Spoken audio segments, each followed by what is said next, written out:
Assalamualaikum warahmatullahi wabarakatuh. Innal hamdalillah wassalatu wassalamu ala Rasulillah. Amma ba'du. Para pemirsa di mana saja berada, pada kesempatan ini kita akan menjelaskan tentang kriteria perempuan yang hendak dihitbah atau kriteria laki-laki yang ingin dinikahi. Agama Islam sangat menginginkan agar rumah tangga yang dibangun oleh seseorang terjadi kelanggengan, kemudian terbentuk rumah tangga yang sakinah, mawaddah, dan warahmah. Maka untuk merealisasikan tujuan tersebut, yang sangat diperlukan adalah agama dan akhlak seseorang. Karena agama dengan semakin menguat seiring bertambahnya umur, sedangkan akhlak akan semakin lurus seiring dengan berjalannya waktu dan pengalaman hidup.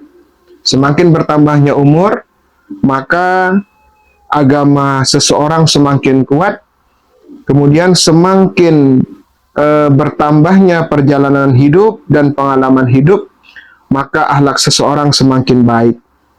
Namun terkadang untuk merealisasikan rumah tangga yang sakinah, mawaddah, dan warahmah, kita terpengaruh oleh harta seseorang, oleh kecantikan seseorang, dan oleh jabatan seseorang. Namun harta, kecantikan, jabatan terkadang tidak bisa memberi jaminan untuk menjadikan keluarga seseorang menjadi keluarga yang sakinah, mawaddah, dan warahmah. Oleh karena itu, Rasulullah Shallallahu Alaihi Wasallam bersabda, "Tungkahul mar'atu li arba'in, limaliha, wa lihasabiha, wa jamaliha, wa lidiniha. Fasfar bizatid din taribat yadak." Perempuan itu dinikahi karena 4 hal, kata Rasulullah Shallallahu Alaihi Wasallam.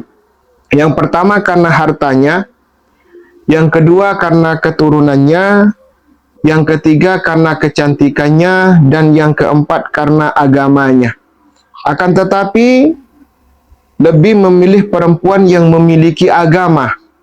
Jika tidak demikian, maka kamu akan tertimpa kerugian dan kefakiran. Andai kata ada pilihan, perempuan itu cantik, kemudian keturunannya baik, kemudian memiliki harta dan memiliki agama, maka kita akan mendapatkan perempuan atau pasangan yang sempurna. Namun jika empat-empatnya tidak ada, maka pilihlah yang memiliki agama yang baik. Kenapa? Karena kita akan memperoleh ketenangan, kita akan memperoleh keuntungan, dan kita akan memperoleh kebaikan. Kemudian dalam riwayat yang lain, secara jelas Rasulullah Shallallahu Alaihi Wasallam melarang menikahi perempuan kecuali dengan landasan agama yang baik. La tankihun nisa'a li husnihinna fala'allahu yurdihinna wala limalihinna fala'allahu yut'ihinna wangkihuhunna liddin wala amatun sauda'u kharqa'u zatu dinin afdal. Kata Rasulullah Shallallahu Alaihi Wasallam, jangan kalian menikahi perempuan karena kecantikan mereka. Boleh jadi kecantikan tersebut akan menghancurkan mereka. Jadi kecantikan seseorang itu bisa menghancurkan seseorang. Juga jangan kalian menikahi karena harta mereka. Boleh jadi harta itu menjadikan mereka berlebihan. Nikahilah mereka karena agamanya, kata Rasulullah Shallallahu Alaihi Wasallam. Sungguh seorang budak perempuan yang hitam, yang bodoh, namun memiliki agama, itu lebih baik untuk dinikahi. Sedangkan perempuan terbaik yang harus kita nikahi, kata Rasulullah Shallallahu Alaihi Wasallam, diriwayatkan dari Abu Hurairah, an Abi Hurairah taqol, qila li Rasulillah sallallahu alaihi wasallam ayun nisa'i khair? Qala allati tasurruhu iza nazara wa tuti'uhu iza amara wala tukhalifuhu fi nafsiha wa maliha bima yakrah. Dari Abu Hurairah, dia berkata bahwa Rasulullah Shallallahu Alaihi Wasallam pernah ditanya, siapa perempuan terbaik?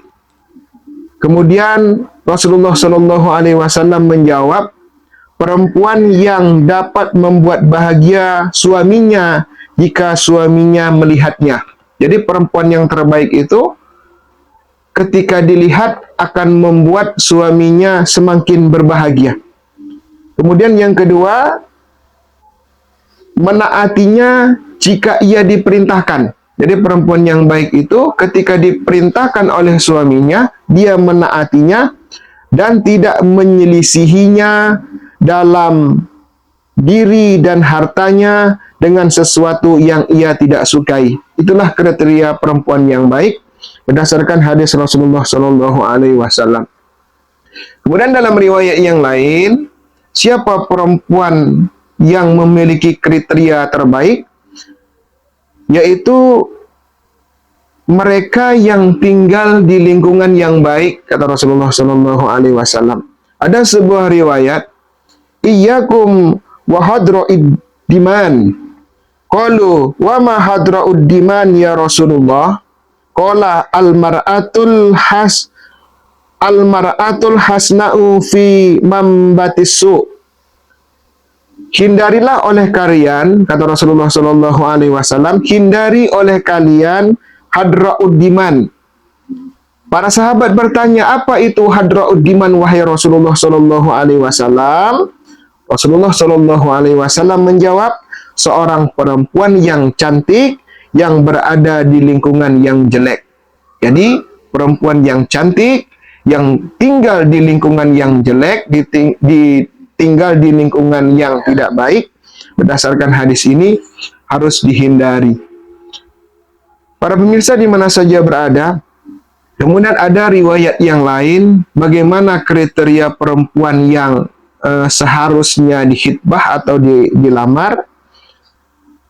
Tahayyaru linu tofikum wangkihul akfa'a wa angkihu ilaihim. Pilihlah istri yang terbaik, kata Rasulullah Sallallahu Alaihi Wasallam. Menikahlah dengan perempuan yang setara dan nikahkanlah perempuan-perempuan kalian dengan para lelaki yang setara pula. Artinya apa? Kita dianjurkan untuk memilih pasangan, yaitu pasangan yang sekufu atau yang setara. Misalnya, jika suaminya berpendidikan sarjana, setidak-tidaknya istrinya juga harus sarjana. Namun ini bukan ketentuan yang baku. Artinya tidak ada larangan ketika suaminya mungkin doktor, profesor, mendapatkan seorang wanita yang mungkin tidak tamat sekolah, itu tidak dipermasalahkan. Tapi dianjurkan agar memilih pasangan itu adalah pasangan yang sekufu. Para pemirsa di mana saja berada, demikianlah kriteria perempuan atau laki-laki yang dianjurkan untuk dinikahi. Yang pertama, karena kecantikannya, karena hartanya, karena keturunannya, karena agamanya. Jika keempat-empatnya tidak ada, maka pilihlah yang memiliki agama yang baik. Kemudian yang kedua, nikahilah perempuan yang ketika dilihat dia menyenangkan, kemudian ketika diperintahkan atau diperintah dia menuruti, kemudian dia mampu menjaga harta dan kedudukan dari suaminya. Kemudian hindari perempuan-perempuan meskipun cantik yang ia tinggal di lingkungan yang tidak baik. Kemudian yang keempat, nikahilah laki-laki atau perempuan, usahakan yang sekufu atau setara. Namun ini bukan ketentuan yang baku. Namun yang terpenting adalah dari semua itu yang perlu kita pertimbangkan ketika akan menikah adalah agamanya. Baik agama bagi perempuan atau agama bagi laki-laki. Karena agama itulah yang akan mampu membimbing kita untuk menuju keluarga yang sakinah, mawaddah, dan warahmah. Semoga bermanfaat. Assalamualaikum warahmatullahi wabarakatuh.